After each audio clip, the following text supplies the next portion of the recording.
नमस्कार दोस्तों। आज की कहानी है भाग्य का लिखा कभी नहीं मिटता। एक बार किसी गांव में एक विद्वान पंडित रहता था।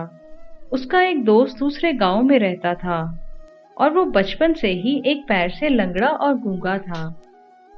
एक दिन वह पंडित अपने उस दोस्त से मिलने के लिए घर से निकला। उसके दोस्त का गांव बहुत दूर था। वह पंडित रास्ते में जा ही रहा था कि उसे अचानक एक आदमी मिला। वह भी उस पंडित के साथ चलने लगा।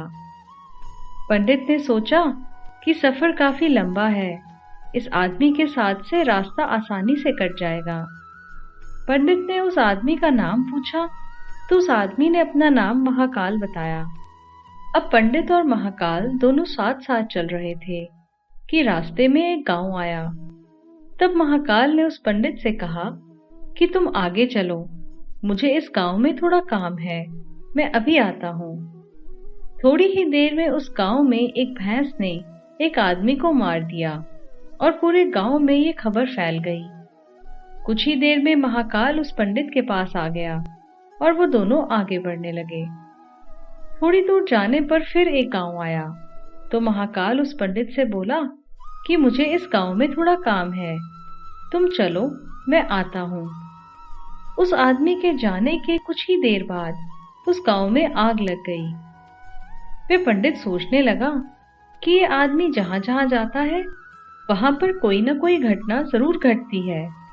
अतः उस पंडित ने महाकाल से पूछ ही लिया कि भाई तुम कौन हो।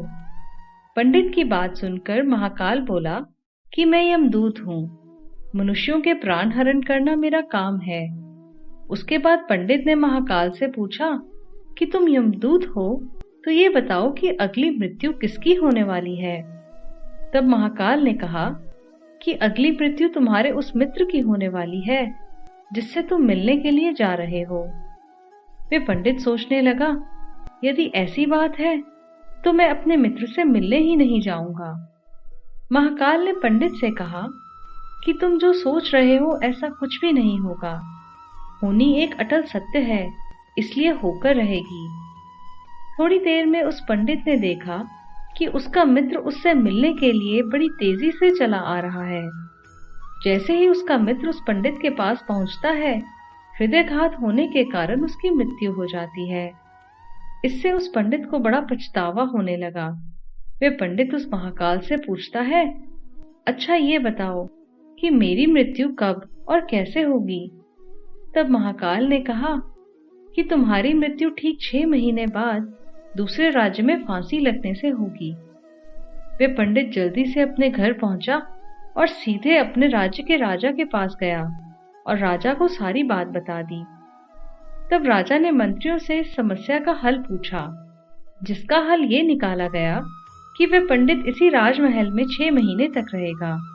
राजा ने पंडित के लिए राजमहल में ही रहने की व्यवस्था करवा दी। धीरे धीरे समय बीतता गया। उस पंडित को नींद में चलने की बीमारी थी और ये बात उस पंडित को मालूम नहीं थी। जिस दिन उसकी मृत्यु होने वाली थी, उसी रात्रि को वह पंडित राजमहल से निकल गया।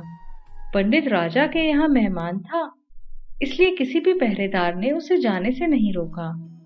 वो पंडित राजमहल से निकलकर दूसरे राज्य के राजमहल में जाकर राजा के शयन कक्ष में राजा और रानी दोनों के बीच में जाकर सो गया। सुबह जब राजा उठा तो उस पंडित को अपने शयन कक्ष में देखकर बहुत क्रोधित हुआ और क्रोधवश उस पंडित को फांसी की सजा सुना दी। तब पंडित ने उस राजा से सारी कहानी सुना डाली। पंडित की बातों पर राजा को विश्वास नहीं आया। उसकी बातों की सच्चाई जानने के लिए राजा ने अपना एक गुप्तचर अपने पड़ोसी राज्य के राजा के पास भेजा। गुप्तचर ने वापस आकर पंडित की बातों पर सच की मोहर लगा दी। ये सुनकर उस राजा को अपने दिए दंड पर बहुत पछतावा हुआ, लेकिन उस राज्य का एक नियम था कि एक बार राजा जो सजा सुना दे, फिर चाहकर भी उसे नहीं बदला जा सकता। राजा ने एक राजसभा बुलाई और इसका उपाय पूछा।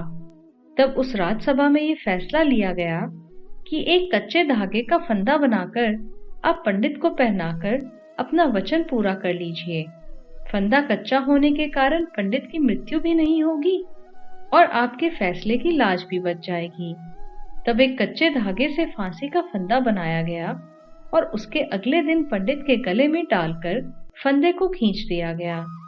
सभी ने ये सोचा था कि पंडित को कुछ नहीं होगा। फांसी देते समय धागा तो टूट गया, लेकिन उस कच्चे धागे की वजह से उस पंडित के गले की नस कट गई, जिससे खून तेजी से निकलने लगा। ज्यादा खून बह जाने की वजह से उस पंडित की मृत्यु हो गई। इस कहानी से हमें ये शिक्षा मिलती है कि मृत्यु एक अटल सत्य है, इससे घबराना नहीं चाहिए। हर जीव अपने कृत कर्मों के अनुसार निश्चित समय के लिए इस संसार में आता है। मनुष्य स्वयं चाहे अथवा ना चाहे, परंतु समयावधि पूरी होने के पश्चात इस दुनिया से उसे विदा लेनी ही पड़ती है।